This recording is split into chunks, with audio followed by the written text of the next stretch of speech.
In today's video, I'll show you how to create a bill in Zoho Books quickly and efficiently.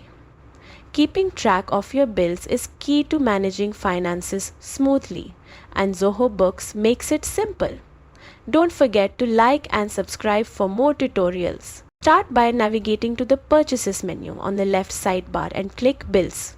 You can also press Shift+B as a shortcut. This is where all your bills are stored and managed. To add a new one, click the plus new button at the top right or use the shortcut C+B. Next, fill in the bill details. Select the vendor, enter the bill number, and optionally add a purchase order number for better tracking. Set the bill date and due date, or choose payment terms like net 15 to autofill the due date. Once all details are complete, save the bill and it will be recorded in your accounts payable.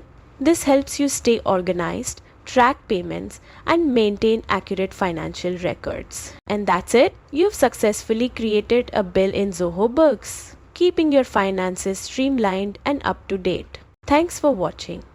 Like and subscribe for more Zoho Books tips.